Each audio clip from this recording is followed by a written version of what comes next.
CJP പ്രതിഷേധത്തിന് ശേഷം രാജ്യമെമ്പാടും പല സ്ഥലങ്ങളിൽ കുട്ടികൾ തെരുവിലിറങ്ങുന്ന കാഴ്ചയാണ് നമുക്ക് കാണാനായി സാധിക്കുന്നത്. ഇതിനെല്ലാം തന്നെ ഒരു ഏകോപിതമായിട്ടുള്ള ഒരു സ്വഭാവമുണ്ട്. ഇവർ അങ്ങനെ ഇങ്ങനെയൊന്നും തെരുവിലിറങ്ങുന്നതല്ല. ഇവർക്ക് പിന്നിൽ ആരൊക്കെയോ ഉണ്ട് എന്നുള്ള സംശയങ്ങളും പലപ്പോഴായി ഉയർന്നു വരുന്നു. ഹാമിർപൂരിൽ വിദ്യാർത്ഥികൾ തെരുവിലിറങ്ങുന്നു. കഴിഞ്ഞ ദിവസം ഉത്തർപ്രദേശിലെ ഒരു ഗ്രാമത്തിൽ +2 വിദ്യാർത്ഥികൾ ഒരു പോലീസ് സ്റ്റേഷൻ ആക്രമിക്കുകയും പോലീസുകാരന്റെ തലയടിച്ചു പൊട്ടിക്കുകയും ചെയ്ത വാർത്ത ന്യൂസ് ഇന്ത്യ മലയാളം അടക്കം റിപ്പോർട്ട് ചെയ്തതാണ്. ഇപ്പോഴിതാ ജൻ ആൽഫ എന്ന് പറയുന്ന ഈ കുട്ടികൾ ഇവർ ഇപ്പോൾ ബസ്സുകൾ തടയുന്നു എന്നുള്ള റിപ്പോർട്ടുകളാണ് നമുക്ക് ലഭിക്കുന്നത്. മധ്യപ്രദേശിലാണ് ഇപ്പോഴത്തെ സംഭവം റിപ്പോർട്ട് ചെയ്തിരിക്കുന്നത്. വിദിഷ ജില്ലയിലെ സിറോഞ്ചിൽ ബസ് നിരക്ക് വർദ്ധിച്ചതിൽ അസ്വസ്ഥരായിട്ടുള്ള ഗ്രാമീണ വിദ്യാർത്ഥികളുടെ ശബ്ദങ്ങൾ ഒടുവിൽ കേട്ടു.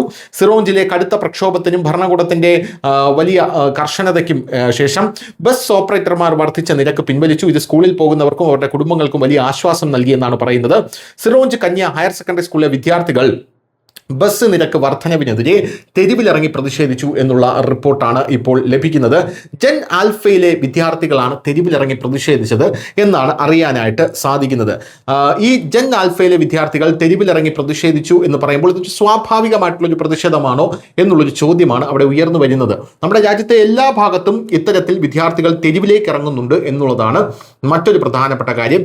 CJP അവരുടെ 2ാം ഘട്ട പരിപാടികൾ പ്രഖ്യാപിച്ചിരിക്കുന്ന സാഹചര്യത്തിലാണ് ഇത്തരത്തിൽ രാജ്യത്തിന്റെ പല ഭാഗത്തു നിന്നുമുള്ള റിപ്പോർട്ടുകൾ വരുന്നത് എന്നുള്ളതും ശ്രദ്ധേയമാണ്. News desk news India Malayalam.